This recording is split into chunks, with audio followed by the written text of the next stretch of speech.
Good evening. Welcome to an impromptu evening, actually. Reverend Donna was supposed to be doing a class, so we didn't have enough people sign up, and so she graciously has offered to come and have a conversation with me tonight. So we're doing a talk the walk, and I would like to start us out in prayer. So let's just take a moment. Take a nice deep breath. Let it go, let the outside world just drop away for these few moments and actually for the next hour, knowing that we are always called here to be in communion with each other and with the divine, and to open our hearts to anything that we can learn to expand our consciousness. And we take that expanded consciousness out into the world, and we share that with other people, which expands their consciousness, which it goes to the next person and to the next person. And so we are little bright lights in the chain of love and light and power and presence. And we are so grateful to be together today, and we say thank you, God. Amen. Donna Apidone, many people know who she is. Many people at SLC actually know Donna. She is actually Reverend Donna Apidone. She was raised with New Thought principles. Her father taught her to recognize her power as a tool in health and other pursuits. The greatest lesson they shared: you can do anything you set your mind to. Reverend Donna was ordained at Riverside Church in New York City in 2009. Her goal in studying at the new seminary was to gain a better understanding of her purpose. She speaks at 9 congregations in Northern California. Donna's passion project is TransForMission, a path to purpose. She has taught the 6-week course at congregations for more than 20 years. She now leads groups at Sacramento State University's Renaissance Society. She freelances as a writer for PBS outlets and conducts onstage interviews at the Mondavi Center and other performance venues. She works with the boards of Red Rover and the UC Davis Office of Wellness Education. Donna's books, TransForMission and Drive Time Meditations, are available on Amazon, and her recordings of Drive Time Meditations are on Substack. And I'm going to be asking her what she does in her spare time. Donna, Reverend Donna. Welcome.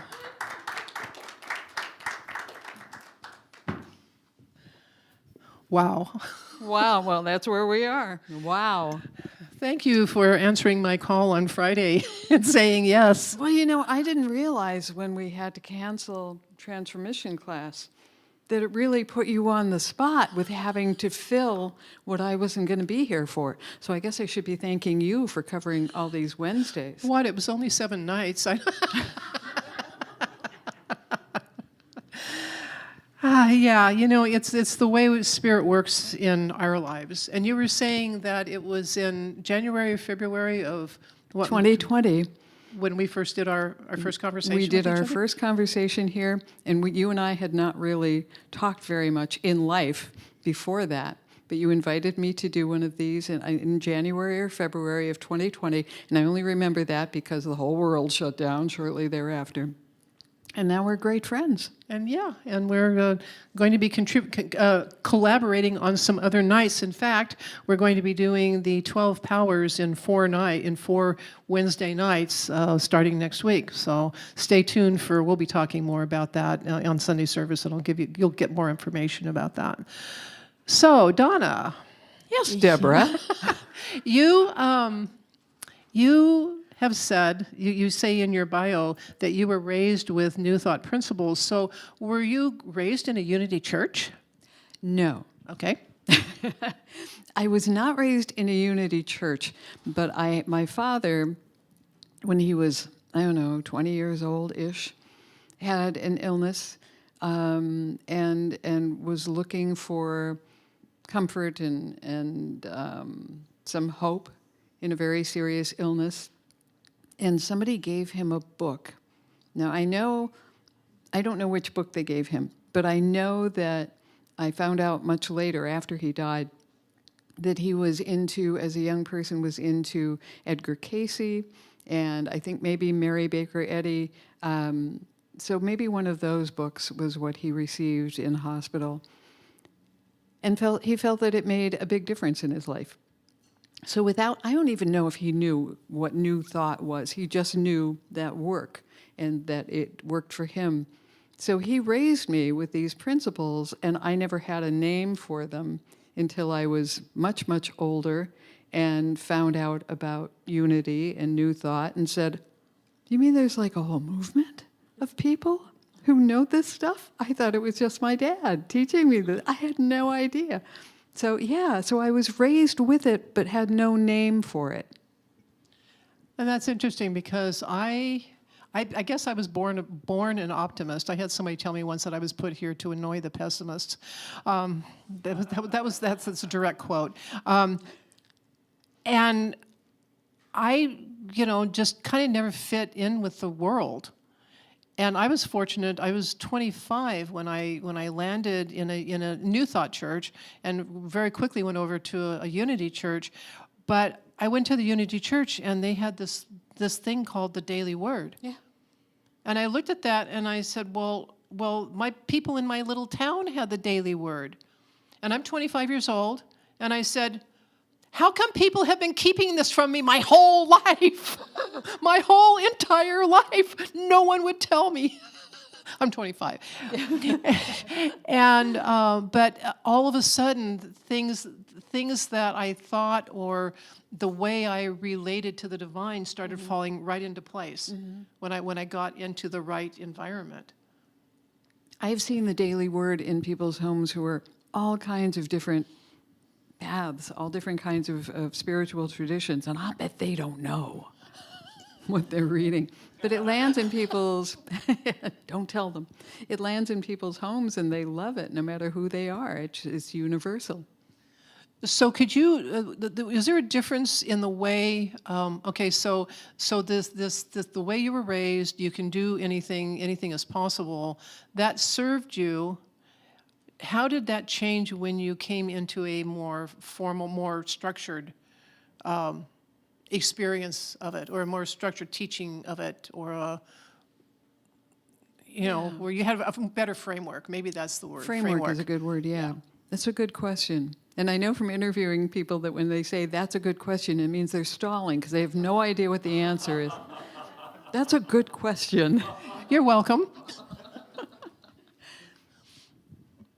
There's depth to it. I mean, when you learn something in your home, you have only that much of it. And I never looked beyond what those home teachings were. So I never knew there was more to it. But coming here, going into other congregations that I visited, hearing more about it and knowing that there's a much bigger framework than anything that I had been taught or experienced, I think that's really what it is. Like, there are a bunch of people who do this, and there are a bunch of people who have written about it, and there are a bunch of concepts here that I never knew about. So yeah, it's just a lot deeper and broader and bigger than I ever imagined.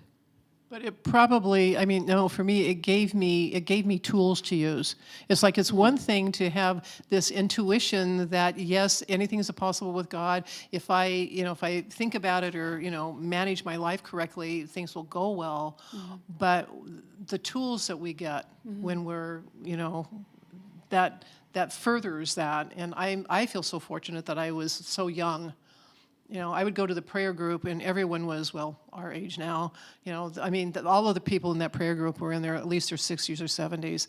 And I was in my 20s, and they just loved me because I was, young and cute. And one woman, she'd pat me on the knee, and you're wise beyond your years. They were so lovely, and they were so sweet. That's nice. Yeah. I see what you mean now with the question. Now I get it. The tools that we have are much different, and you start realizing where you can apply them and how broadly you can apply them. But yeah, I love the thing that my dad used to say, that you can do anything you set your mind to do. And he would say it to me at the craziest times. Like, I remember being like 14 or 15 and leaving the house in the morning. My mom was still asleep, and my dad was up getting ready for work, and I was like, hello, I'm 14, I'm 15, whatever. I have to go to school now. And being so disgusted with life. And he'd say, don't forget, you can do anything you set your mind to do. And I was like, yeah, right. And then, you hear it enough times, And you start thinking, I wonder what that means exactly. And then I remember it came back to me as an adult, years and years later. He had passed already, and I hadn't heard the sentence for a long time. And at a much older age, in my head, I was hearing, you can do anything you set your mind to do. Whoa, this is good. So even something that simple, even if you don't have the broad spectrum of knowledge of New Thought, even just a line or two that can set you free and set you on your path makes a big difference. The whole idea of possibility. Possibility. So was your primary, I mean, you were a journalist for a long time. Did you go to college to become a journalist? Was that your, and I'm asking for a specific reason. Yeah, Okay. I have a bachelor degree in communication, but the course of study was specifically broadcast-based, not news-based, but broadcast-based. And in college, we worked at a PBS station doing nightly news shows. I was not on air at that point. I was on a floor crew running the evening news show. And then, I don't know, maybe 10, 15 years later, went to grad school and got a degree in journalism, master's degree in journalism. Well, I asked that question because I'm thinking about the time that you would have been starting that. Was it harder for women to get into that? So the possibility, that's where I'm going with that, the possibilities. Got it, yeah. Yeah, I was, for a long time, no matter where I worked, whether it was in a newsroom or as a disc jockey, because I did that for a long time. Let's play rock and roll, okay? And then I did country for a while, too. I was always the only woman on the team for many, many years. It was a guy's world, absolutely, and I was the only woman. And that, that required different mindset in those days than it does now. But yeah, absolutely. Was even did you have any trouble getting into the program? Did they, The academic program? Academic? No, the academic program was very mixed. It was probably closer to 50-50. But real life, the job world, the work world, was still very male. Yeah, so that you can do anything you want, probably, or anything you set your mind to, probably, held you in good stead then. Absolutely, yeah. Yeah, because and then and then obviously the world started to change, but yeah. So I mean, obviously you had a very successful career. So I was really lucky. The first part of my career was not terribly successful because I wasn't really, I don't know, I hadn't found my purpose, and I was kind of not drifting, but I wasn't really solid in a career for a long, long time. So the part of my career that you all know, because the part that's been in this community, was successful, but not my whole life.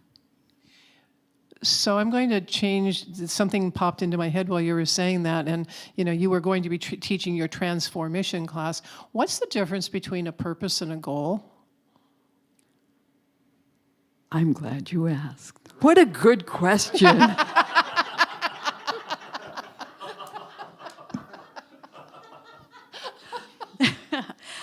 A purpose is a driving thing. I don't mean driven like I have to do it like this and you have to really be hardcore about it. But it's like, it's back here. It's the thing that pushes you through life. It's the inspiration, but it's also the push that you get to go through your life with a certain thing that is yours to do that no one else can do as well as you can. A goal is, I'm going to do this by this date, and it's going to be measurable. And, a goal is something that you want to achieve. A purpose is just a part of you that keeps you going. So a goal is a destination, and a purpose is not. A purpose would be then. I'm just picturing the gear shift in my car. The purpose is drive. Just continuing to go and Yeah. just going down your path. Yeah. Yeah. Okay. So I just was wondering. Well, you should take the class. Then they would have all those questions answered. It's always when I'm needing time off. So, well, of course, the way I put this together was that, and we've talked about this in my group, and there's some people from my group today, is that, your fate is when you just go along and do whatever comes along, and your destiny is when you participate in your own life, and you co-create with the divine. How do you feel you did that? Okay, so your ultimate purpose was probably not being a journalist. Your ultimate purpose is possibly teaching things like TransForMission. Yeah, definitely. But how did those two weave together, or was journalism just the job? No, journalism, and I actually, even though I have a degree in journalism, I have worked with people who can run circles around me as journalists. So I really think of myself, a lot of people call me a journalist. I really think of myself more as a host, something along those lines. I can write a good story, and I do, working now for PBS, but nowhere near the talent that other people have. What was the question? What? Oh, how did that? Yeah, thank you. Yeah, how did you end up? How does this lead into your purpose? I think that was. Yeah, how's thank your you other for stuffs? Thanks for resetting that for me. I had to stand, and I always hosted Morning Edition standing up because it does more for your diaphragm and how you speak and all that good stuff. So I would stand in that studio for 6 hours a day. The studio was 7 feet by 8 feet. Padded walls. All studios have padded walls. No windows. By myself. I was the first person in the building every morning, and it was very isolating in a lot of ways. But it also meant that I was listening to news coverage for 6 hours a day. No matter what was happening, no matter whether I liked it or not, no matter how sad, no matter how happy, no matter how tragic, no matter how far, all of that, I had to hear it for 6 hours.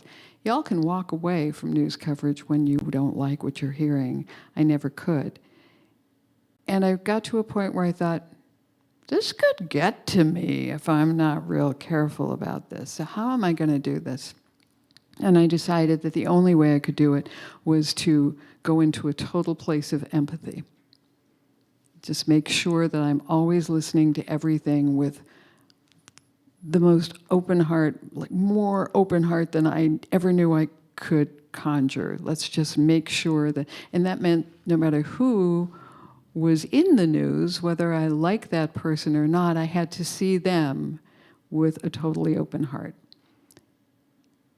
I also found myself wondering, as I was listening to the news every day, who are these people? How come those people can't get along with those people, and why are they at war? And a lot of what I was hearing was based on people's spiritual beliefs. We're always hearing about those warring factions that don't quite believe what the other side believes. And I thought, maybe if I can understand something about what the traditions are and what they believe, maybe I can understand these situations just a little bit more.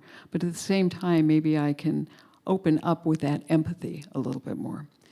When we went to seminary, I went to seminary in New York City, and it was, in the first couple times when you go in the door, they have specific questions. First day, they wanted to know, are you here to see or to be seen? Well, of course you want to give the right answer, but what is the right answer? So you had to think about things like that. Then you had to say, what is your reason for being here? And I couldn't quite figure it out, so I just said, I'm here to be a better Donna. And everyone went, oh, that's so cool. Really? Good, because I just made it up. I don't know. But that kind of stuck with me then, so that kind of became it. I wanted to be a better me so that I could do a better job as the host. And the other thing that happened when I decided to take that on was that I formed a richer connection with anyone who was listening. I think up until that point, I was just talking, and I was just, trying to talk in the right way and making sure that I was doing a good job in that way. But once I decided that I was going to be more empathetic, and once I decided I was going to have more of an open heart and everything, then I was able to talk to that person and that person and that person and relate a little bit more and say, I'm with you. I got my arm around you. We're okay here. We can do this together. We're going to get through this morning. We're going to get through this tragic story. We're going to cry, but it's going to be okay. So it changed everything about how I see myself, but how I see everybody else too. And so you became a minister. I became truly a minister. An interfaith minister. Yeah, I became an interfaith minister as far as ordination. But when I said truly a minister, I meant I was taking that then to the broadcast booth every day. It became my ministry. Well, because the thing that people don't seem to understand, and you wouldn't unless you've been there, is that becoming a minister is not a choice. It's not a choice, and it's not. One of my classmates had gone to Harvard, and she said, "Okay, I'm ready to go to seminary now. I have my notebook and I have my pencils, and I'm a good student, and I'm gonna." And she was knocked off her feet with what you learn and what you have to go through and how you're basically, I don't want to say you're stripped down to nothing, but you strip yourself down to nothing in order to achieve what you have to do. It's not a choice at all. I see why people call it a calling. That sounds so lofty, but it chooses you, and then you go through it, and it could be brutal. Mine wasn't brutal, but for some people it was. But you come out of it with something so amazing.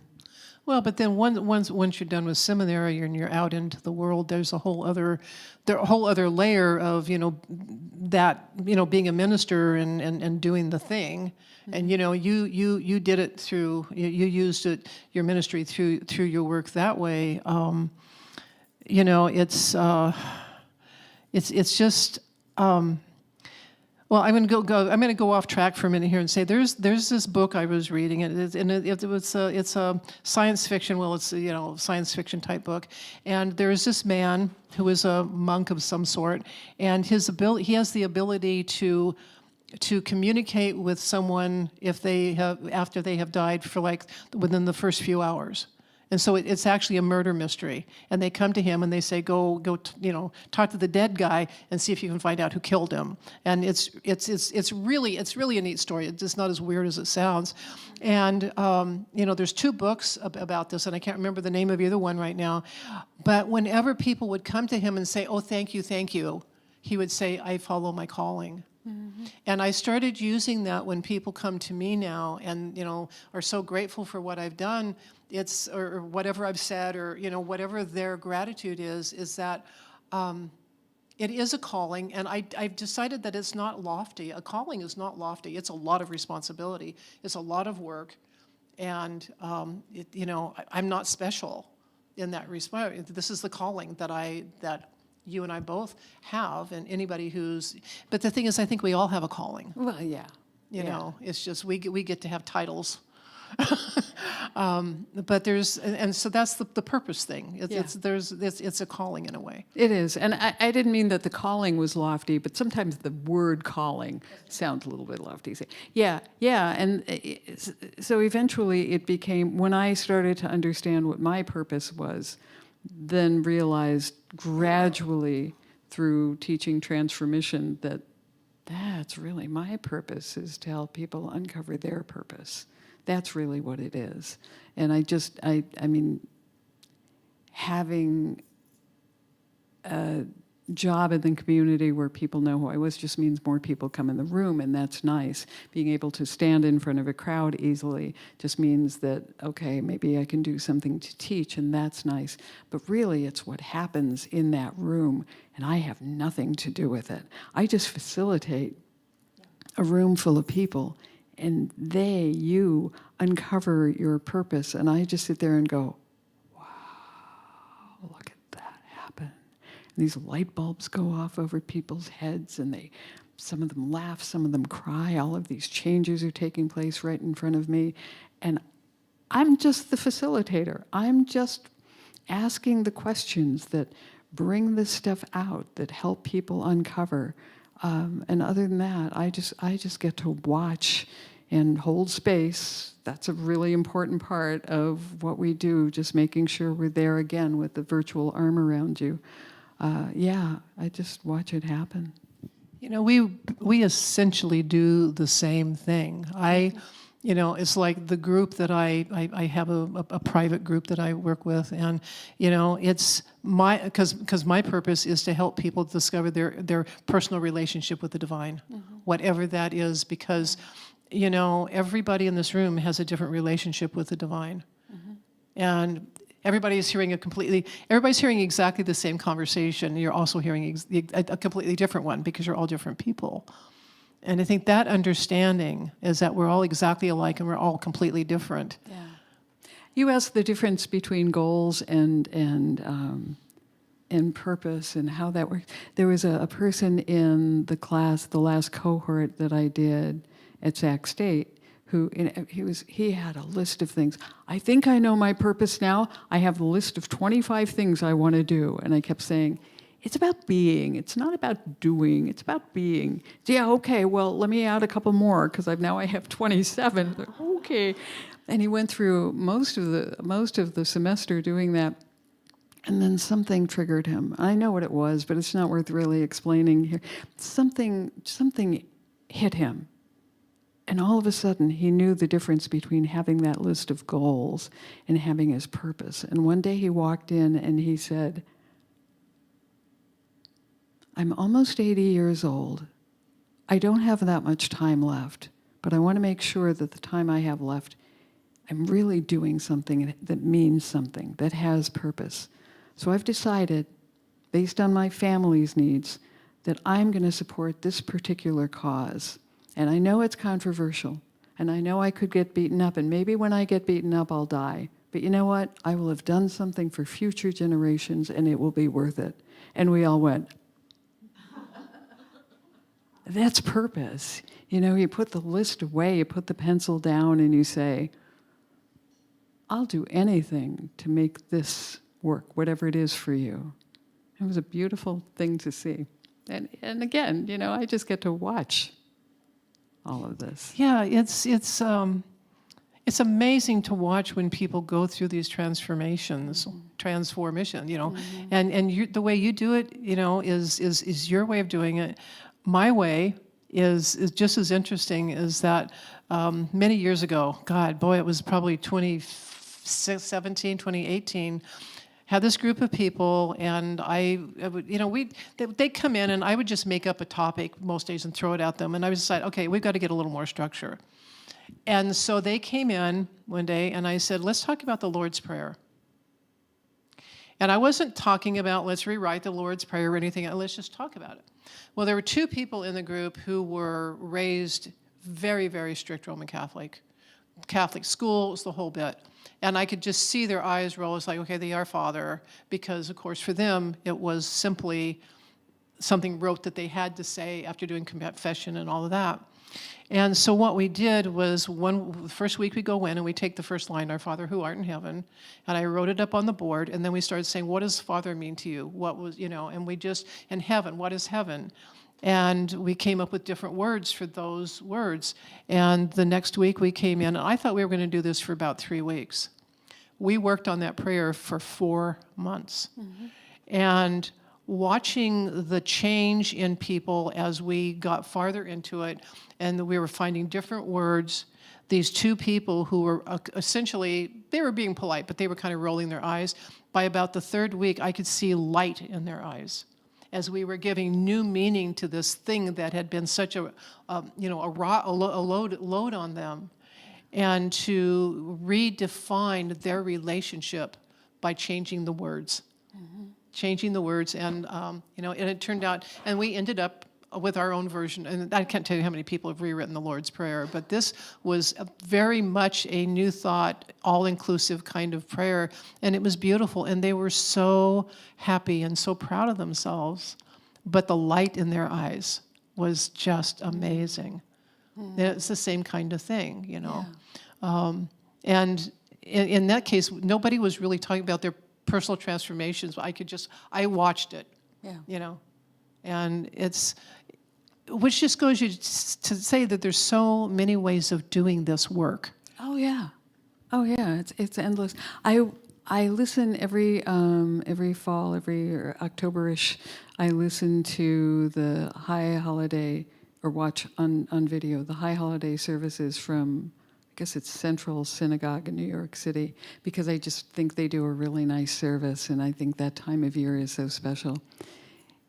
And they said this thing, and they have, by the way, they have Broadway level talent performing. It's just magical to hear who's singing and who's performing there. And they said this thing in the service this last fall that it was very purpose oriented, and it matches what you're talking about. They said, the wonder of being a Jew is not that we endured. The wonder of being a Jew is that we can sing. I thought, what a fascinating thing. There's no suffering in that. There's no regret in that. We emerge with joy no matter what has happened to us. That's purpose. That's a very purpose-oriented statement. And coming out of a different culture and different tradition than we know in New Thought, it was worded a little bit differently. But the purpose is there. And it gets you thinking, where else do I hear purpose? Where else are people saying things that are actually based? The core is purpose, but I've overlooked it because I was saying the Lord's Prayer as a rote thing, because I was looking at Judaism as something that was tragic and unfair. Where are those little secrets of purpose that are probably all around us if we look for them and if we listen for them? Well, and of course, I think that's the New Thought teaching, is that, there is no separation, and the presence is everywhere. And we get so caught up in the goals and the material world, and what do I do next, and how do I get through this life, that we forget to, and some of us just don't know how to stop and look for that, or become aware of it. And I think that's I think where it goes from fate to destiny, is when you start to figure out that you have some power in your life. And a lot of times when we talk about claiming your power, we're not talking about having control.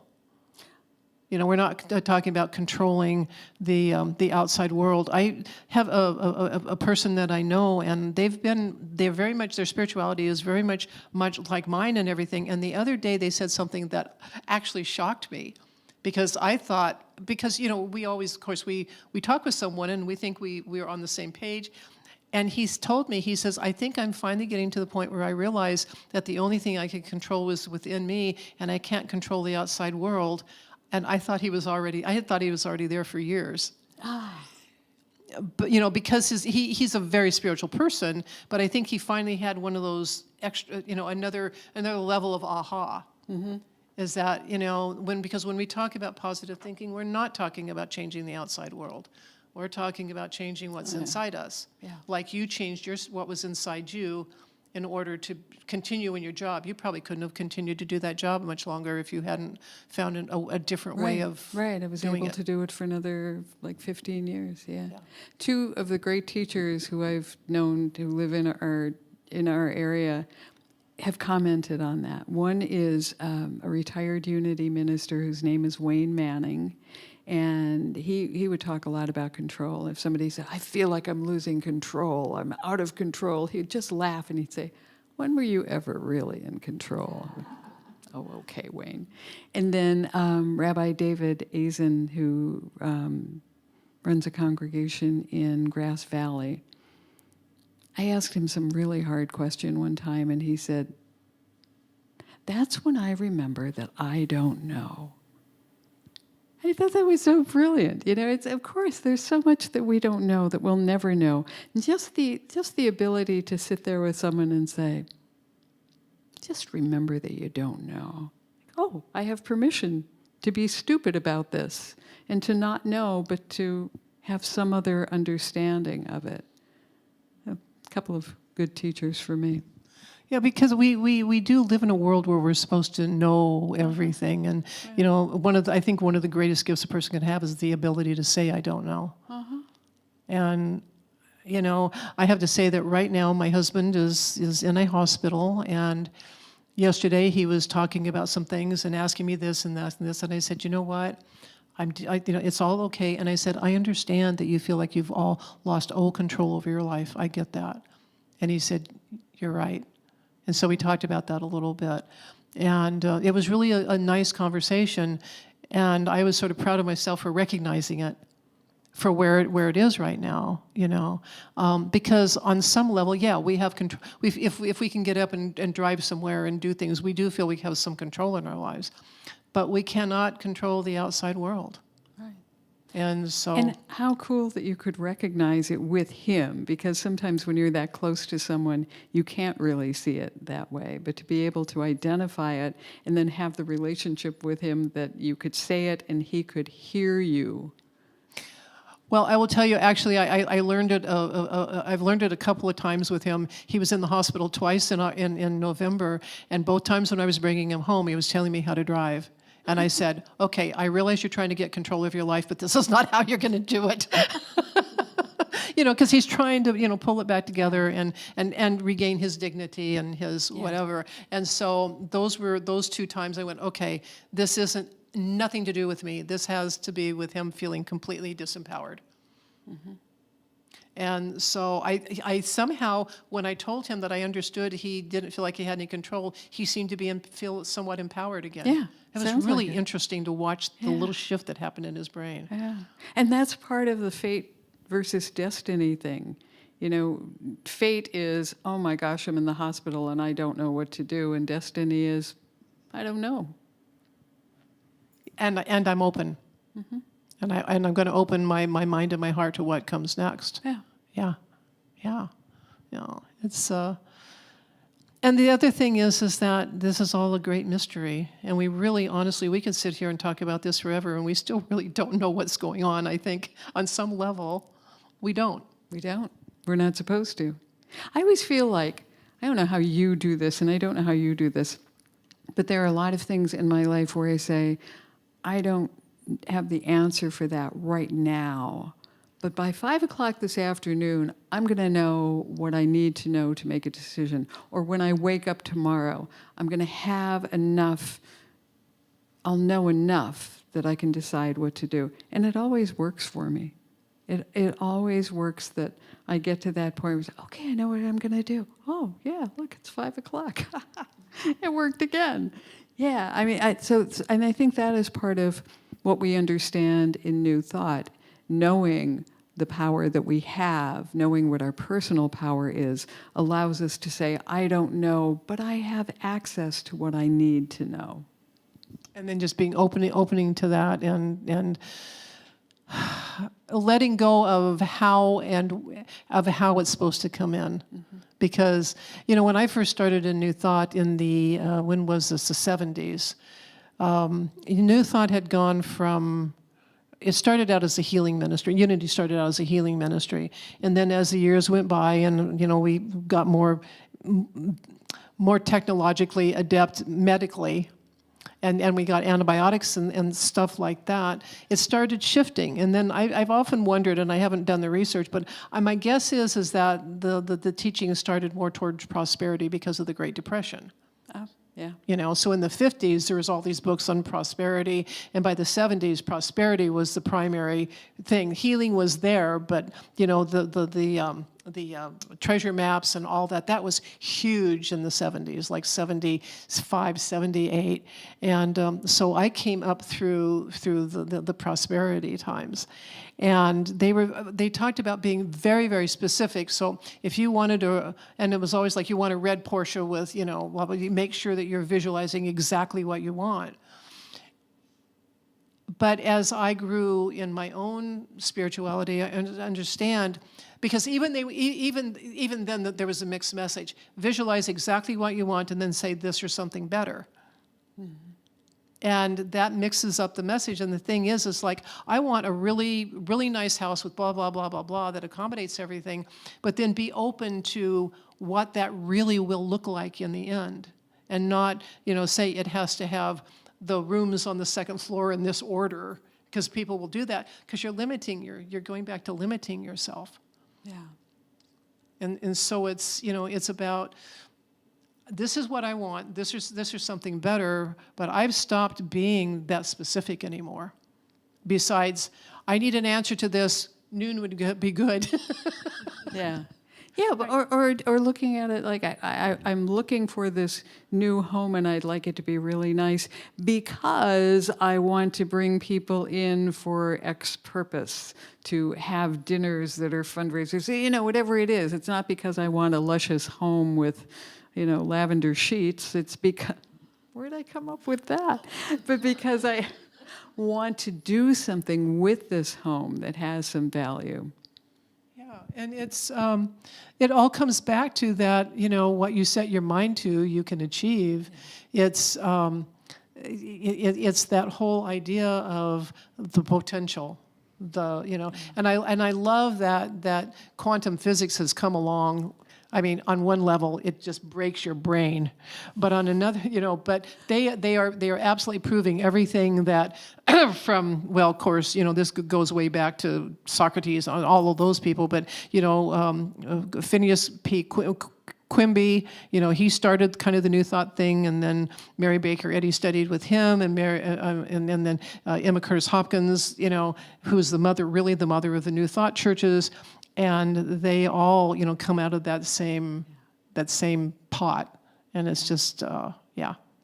That anything is possible. It's a potential, but quantum physics is proving what they have been saying.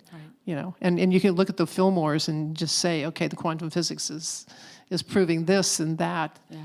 And then it's also bringing up a lot more questions. Quantum physics says. Well, it's good to bring up all the extra questions. It's good to have that constant flow of questions. It can give you a headache sometimes if you don't handle it right, but it's good to have those coming all the time. Yeah. The thing about I just realized, it just popped into my head, is that it seems like the people doing quantum physics, they're looking for the ultimate building block of the universe, I guess. I think they think that there's a destination. And I've got a feeling that they're just going to find it gets smaller and smaller and smaller and smaller, and there's probably not a destination. There probably isn't. Who wants to tell them? Can I tell you what I love about Deborah Phillips? We do these things, and she starts with asking me these really hard questions, and then about partway through it, something clicks, and she just starts talking about quantum physics and starts talking about quantum theory. And then all I can do is sit back and smile, and she just carries the whole load by herself. Yeah, Deborah, that's right. Yeah, you go. I'm going to... Okay, so... two things. Dave Lyman, Reverend Dave Lyman, listened to, I was doing a podcast for a while, and then I got really busy. But he told me one day, he said he had listened to a podcast, and he said, I don't know how you do that. And I said, what? He said, well, you start out talking about something, and then you go all over like this, and then you come back and you just tie it together.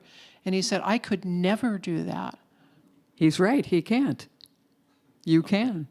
And I just looked at him, and it's just, there's something about the way my connection is with Spirit, is that I'm just listening. I'm just listening, and then they bring me back to, the place. That's what I love about it. It's, I want to say intuitive, but it's really, it's really a very spiritual thing. You're not thinking through what you're saying. You have all this knowledge, but then you're just like downloading.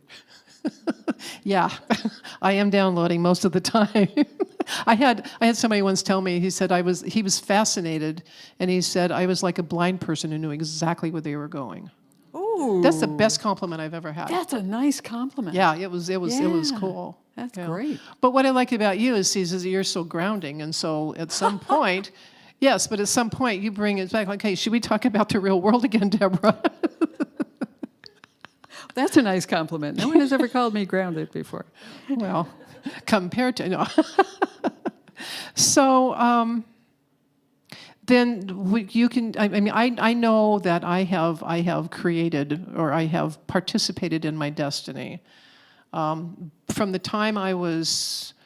Well, until I was about 25 or so, I was just running with fate because things, all kinds of screwy things were happening, and my father died when I was 21, and drama, and my life was not working, and then I was in a car accident where we almost went off a cliff but didn't.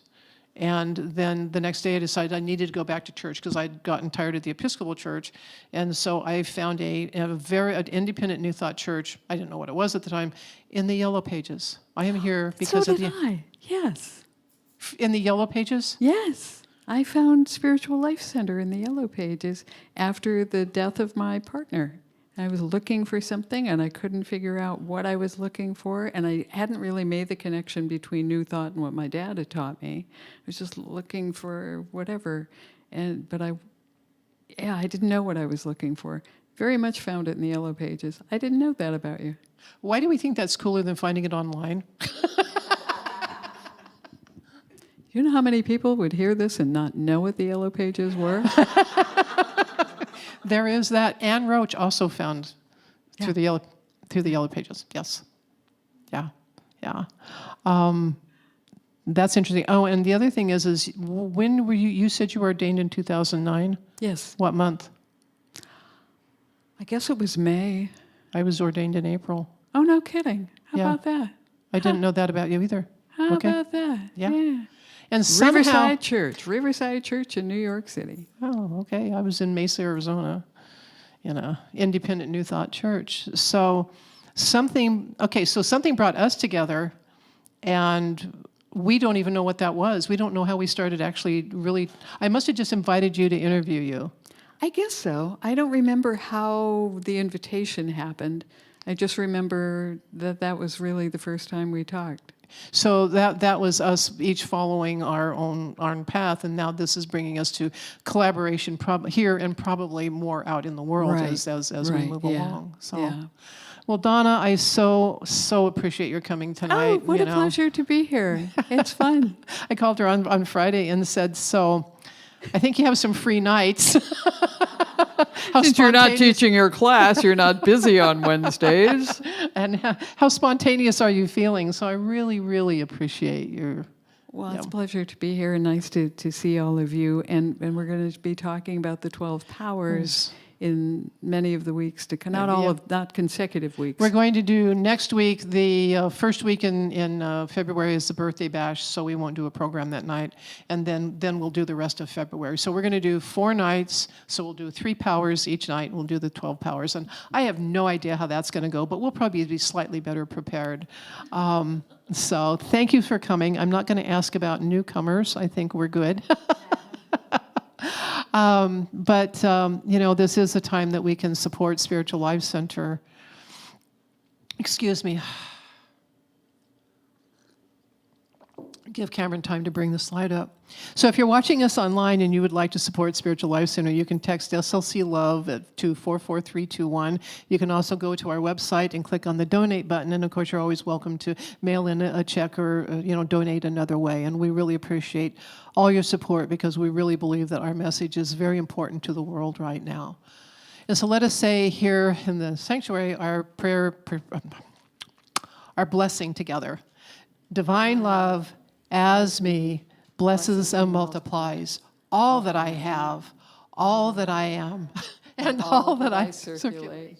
Thank you, God. I'll get back in my body eventually. Thank you, thank you, thank you, thank you, thank you, thank you, thank you, thank you, thank you. Thank you, thank you, thank you,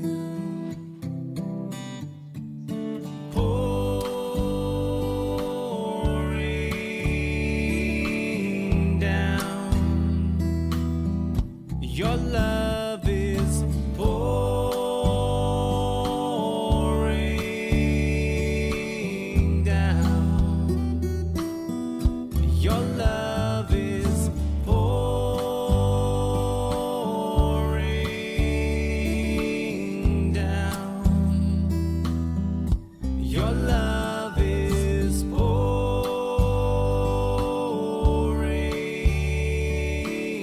down. Thank you. Thank you. Together, I think we can make a circle.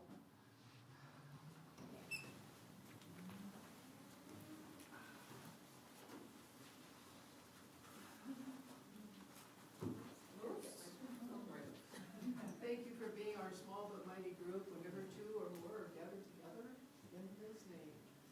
Let's say our prayer for protection together. The light of God surrounds us. I am the light.